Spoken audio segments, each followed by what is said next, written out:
오늘 우리 같이 나눌 말씀은 누가복음 17장 11절에서 19절까지 말씀입니다. 제가 봉독하겠습니다.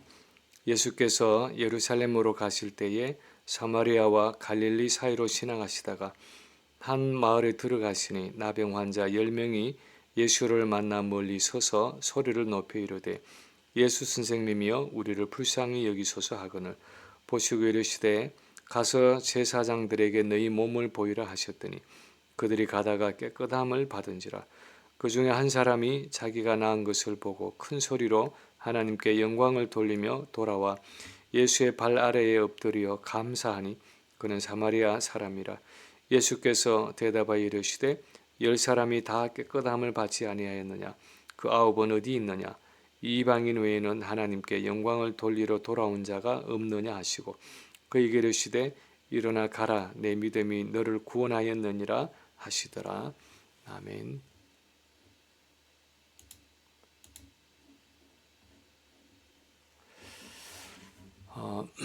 우리는 일반적으로 감사라는 것은 하면 좋지만 하지 않아도 크게 문제 없는 것이라고 생각을 합니다. 누가 무엇을 선물했을 때 고맙다고 전화로 인사를 하거나 땡큐 카드를 쓸 수 있으면 좋지만 혹시 그렇게 하지 못했다고 하더라도 그렇게 큰 문제는 아니라고 생각합니다. 지난주에 추수감사절을 보낸 이 감사의 절기에도 어떤 분들은 그렇게 생각하는지 모릅니다.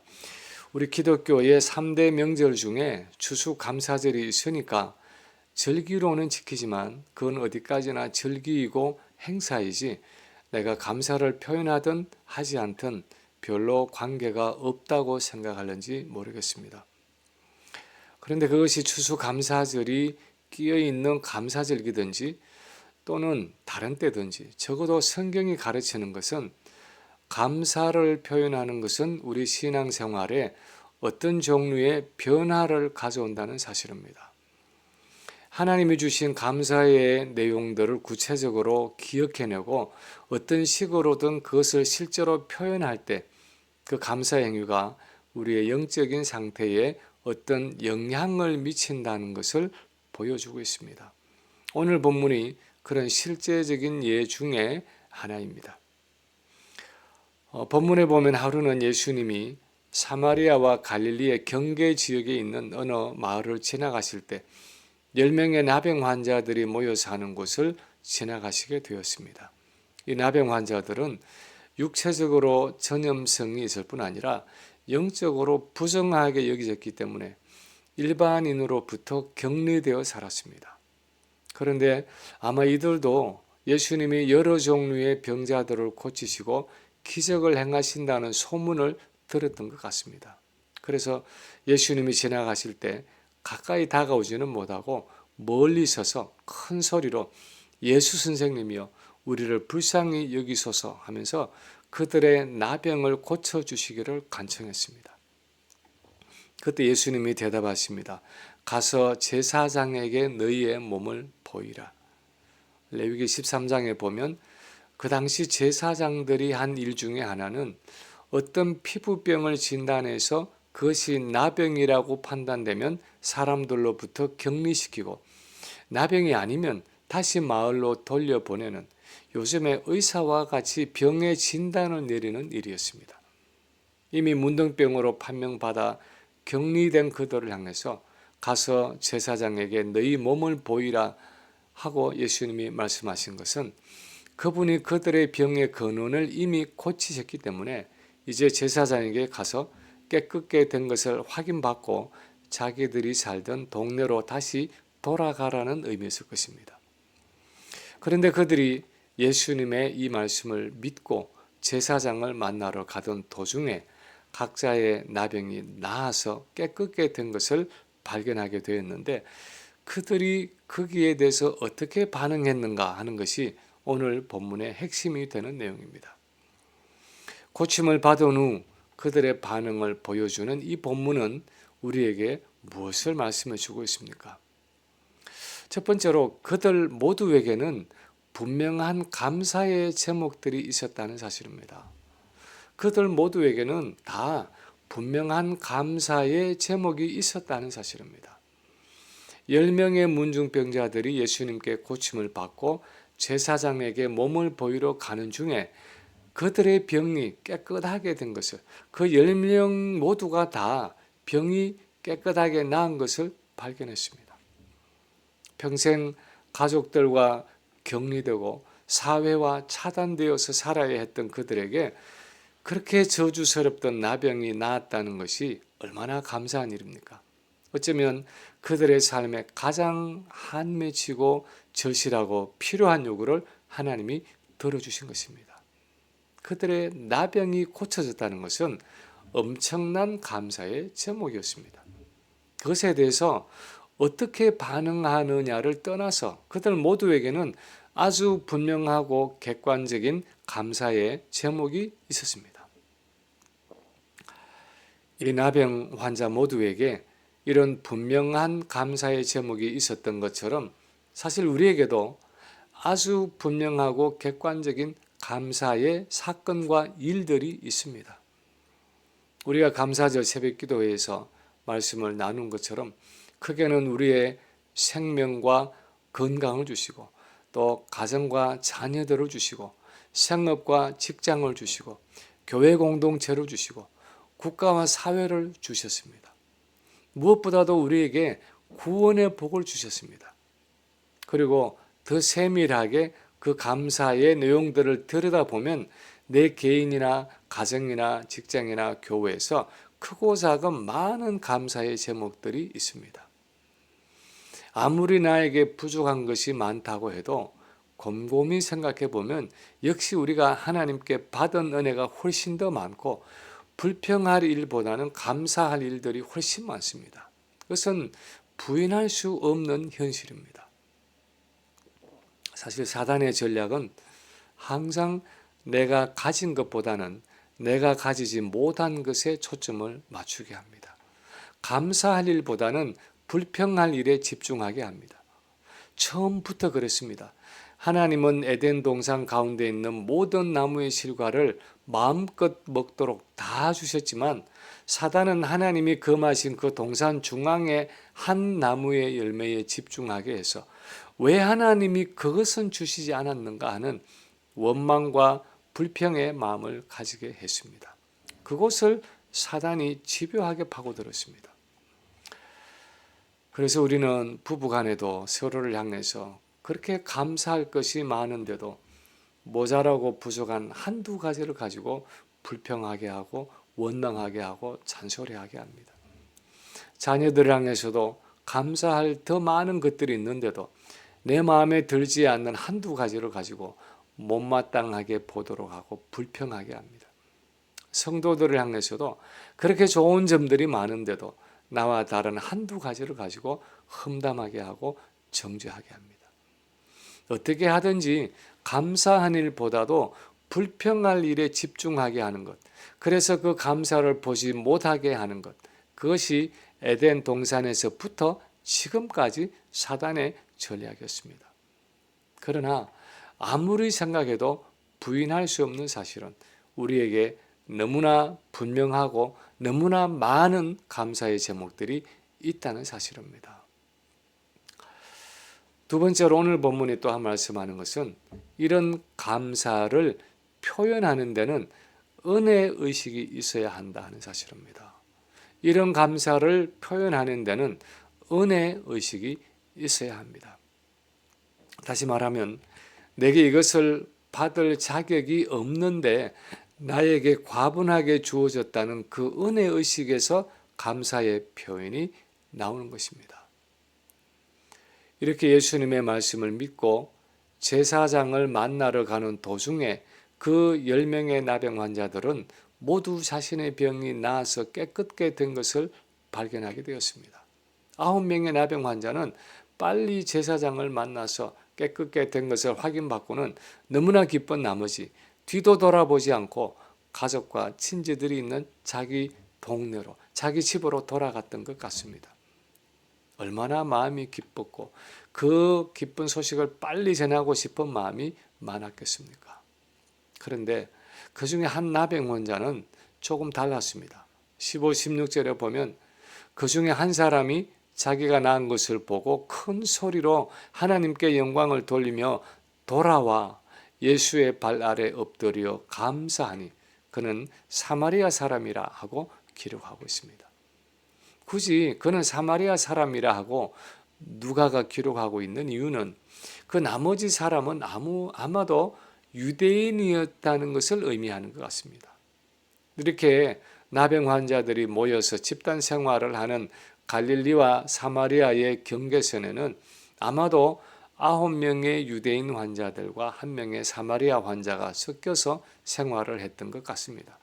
그런데 10명이 다 예수님께 고침을 받았는데 그 중에 유대인 나병 환자들은 다 집으로 돌아가고 유독 이 사마리아 사람만이 하나님을 찬양하면서 다시 돌아와 예수님의 발 앞에 엎드려 감사를 표현했다는 것입니다. 왜 그랬을까요? 왜 9명의 유대인은 예수님께 돌아오지 않았는데 이 1명의 사마리아인은 어떻게 예수님께 돌아와 엎드려 경배하면서 나병에서 고침받은 그의 감사를 표현했을까요? 17, 18절에 예수님의 말씀이 그 실마리를 담고 있습니다. 예수께서 대답하여 이르시되 10사람이 다 깨끗함을 받지 아니하였느냐? 그 9은 어디 있느냐? 이 이방인 외에는 하나님께 영광을 돌리러 돌아온 자가 없느냐 하시고, 우리가 예수님의 말씀에서 엿볼 수 있는 것은 나머지 9사람은 유대인으로서 고침을 받았지만 이 한 사람은 사마리아인으로서, 즉 이방인으로서 고침을 받았기 때문에 그에게는 은혜의식이 더 컸다는 사실입니다. 9사람의 유대인 나병 환자들은 이렇게 생각했는지 모릅니다. 그렇지, 하나님이 우리 병을 고쳐주시는 것이 당연하지. 우리는 아브라함의 후손인 유대인이잖아. 우리는 하나님이 택하신 언약 백성이잖아. 우리는 이방인들보다 착하고 선하게 살았잖아 하면서 하나님이 그들을 고쳐주시는 것이 어쩌면 당연하다고 생각했을 것입니다. 감사하긴 하지만 굳이 돌아가서 예수님께 감사를 표현해야 한다는 생각이 별로 들지 않았을 가능성이 많습니다. 그런데 이 사마리아인 나병 환자는 좀 달랐습니다. 아니, 어떻게 하나님이 나 같은 사마리아 사람을 고쳐주셨단 말인가? 이방인이나 다름없는 나를, 나처럼 하나님을 잘 알지도 못하고 잘 섬기지도 못하고 착하고 선하게 살지도 못했던 사람을 어떻게 하나님이 긍휼히 여기시고 나를 고쳐주신 것이지?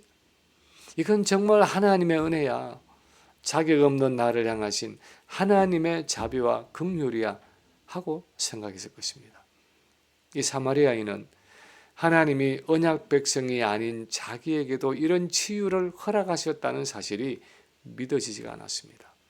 받을 자격이 없는데도 받았다 하는 은혜의식이 있었습니다.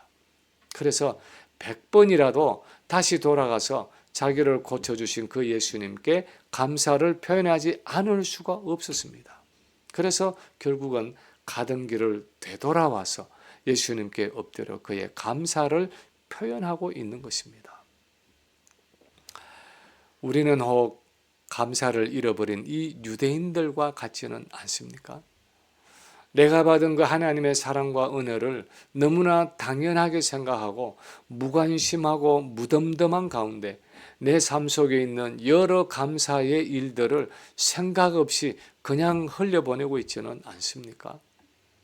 도무지 받을 자격이 없는 내가 하나님의 은혜를 받았다는 무한한 감사의 마음이 묻어져서 언제부터인가 모든 게 당연해지고 감사가 메마른 삶을 살아가고 있지는 않습니까? 리어카를 끌면서 호떡 장사를 하는 어떤 불쌍한 아주머니가 있었습니다. 추운 겨울에도 밤늦게까지 장사를 하는데 이 아주머니가 너무 불쌍하게 보이는지 어떤 신사가 지나가면서 물었습니다. 아주머니, 호떡 하나가 얼마예요? 1불입니다 하고 그 아주머니가 대답했습니다. 그랬더니 신사가 1불을 주머니에서 꺼내서 아주머니에게 주고는 아주머니 많이 파세요 하고는 호떡도 안 가져가고 돈만 내고 지나갔습니다. 다음 날도 그 다음 날도 이 신사는 퇴근하면서 호떡은 안 가져가고 돈만 일부씩 내고 갔습니다. 이 아주머니는 너무나 고마워서 어쩔 줄 몰라 하면서도 호떡을 싸주어도 안 가져가니까 그냥 매일 일부씩 호떡값만 받았습니다. 그렇게 몇 달이 가고 거의 1년이 지났습니다.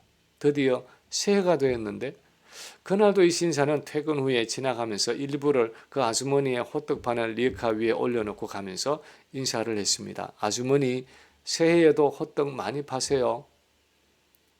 그런데 이 아주머니가 잠시 생각하더니 그 일부를 집어들고 쫓아가서 바쁘게 걸어가는 그 신사를 뒤에서 붙잡았습니다.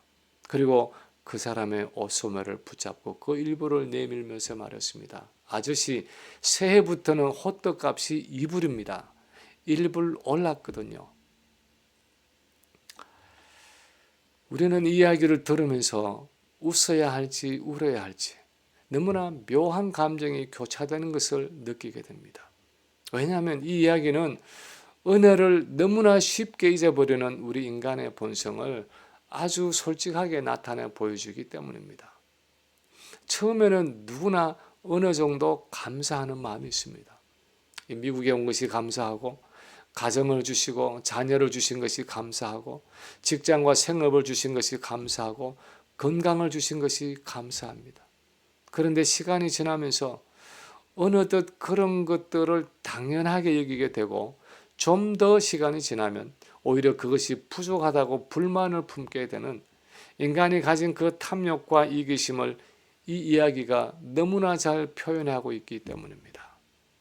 그래서 우리가 진정으로 하나님께 감사할 수 있기 위해서는 이 사마리아인 나병 환자처럼 나는 자격 없는 사람으로서 하나님이 주신 이 모든 것을 가지고 누리고 있다는 은혜의식을 가져야 하는 것입니다.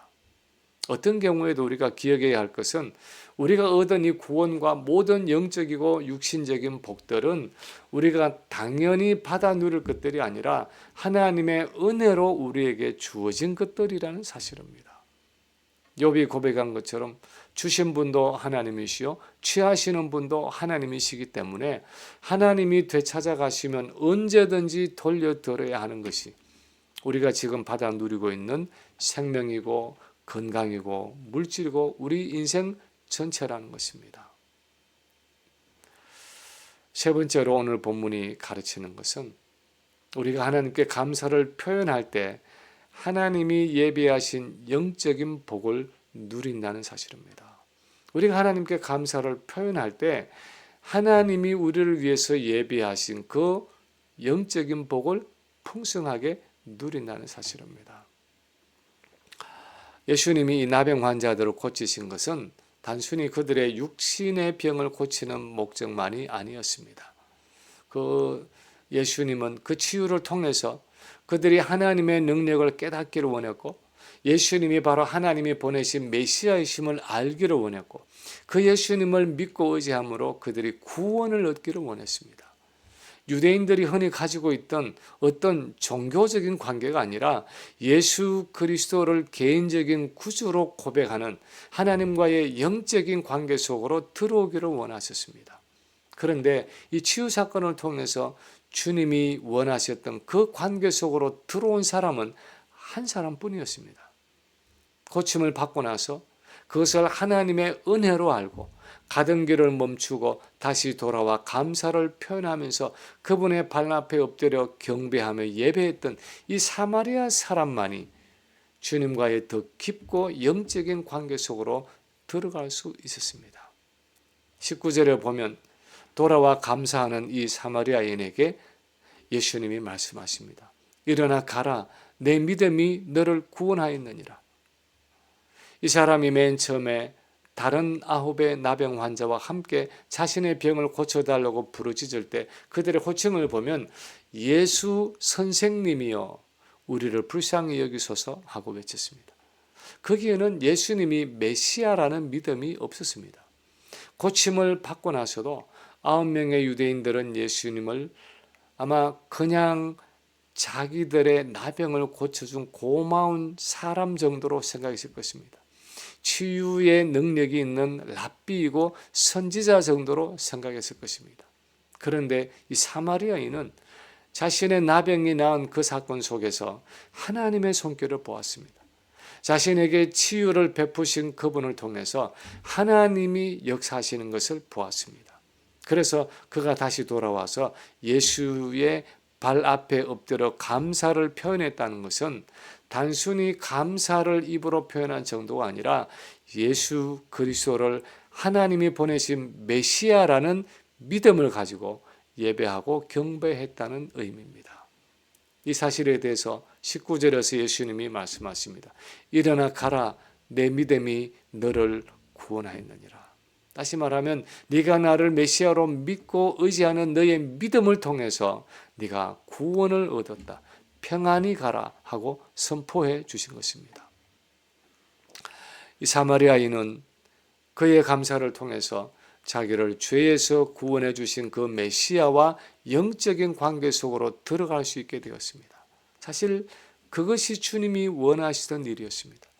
단순히 질병의 치료가 아니라, 단순히 물질적인 풍요와 생활의 안정이 아니라, 단순히 세상적인 성공과 행복이 아니라 하나님과의 영적인 관계 속으로 들어와서 주님과의 동행을 시작하고 천국에까지 그 교제를 이어가는 그 영적인 교제를 주님이 원하신 것입니다.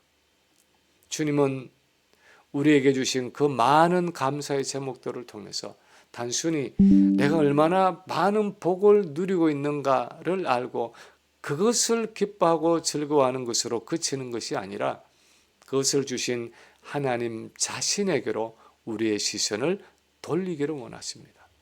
하나님이 우리를 얼마나 사랑하시고 하나님이 우리에게 얼마나 풍성한 계획을 가지고 계시는지를 알기를 원하십니다. 하나님 우리에게 오늘날까지 이렇게 생명을 주시고 건강을 주시고 모든 필요를 채워주신 것은 그분이 내게 어떤 계획이 있고 어떤 목적이 있어서라는 것을 우리로 하여금 알게 하기를 원하십니다. 이런 감사의 고백들을 통해서 하나님은 우리가 그분과 새롭게 동행하기를 원하십니다. 그분이 하시는 일에 동참하기를 원하십니다. 하나님의 나라를 세워가는 그분의 일에 우리가 동력자가 되기를 원하십니다. 우리 교회 도서실에서 빌려온 Radical Gratitude 라는 소제목과 또 그 제목이 감사, 변화의 시작이라는 책이 있어서 아내와 함께 읽어보았습니다. 거기 보면 이 월드 비전의 요청으로 목회 데이터 연구소에서 2021년 추수감사절에 기독교인의 감사 생활에 대한 조사 결과를 발표했는데 조사 결과에 의하면 전체 응답자의 96%가 감사의 중요성을 인식한다라고 말했고 실제로 감사의 마음을 느낀다고 이야기한 사람들의 비율은 92%였습니다.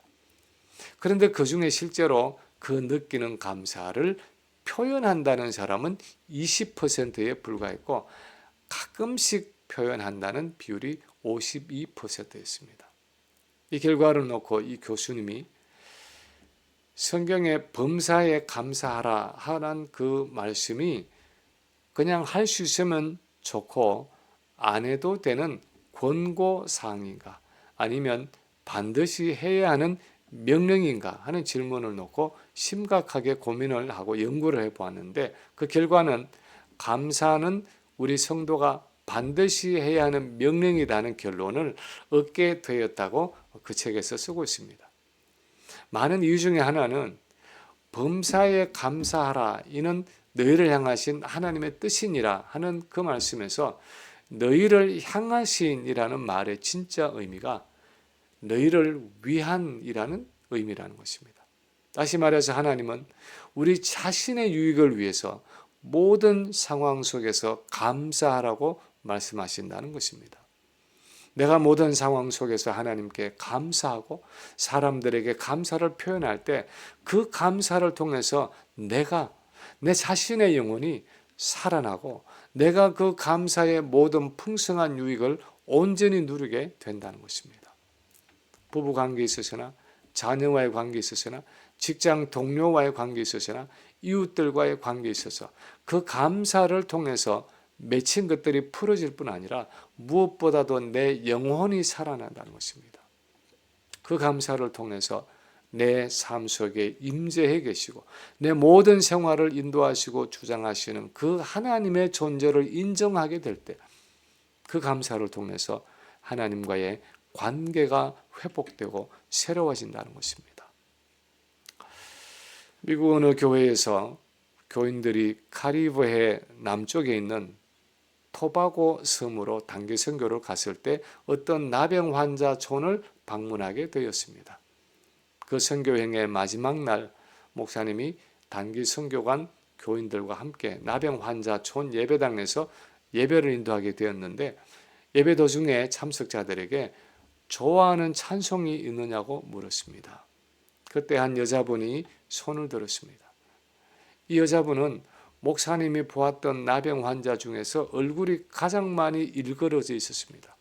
귀도 없고 코도 없고 입술도 온데간데 없어서 그냥 하얀 치아만 드러나 보였습니다.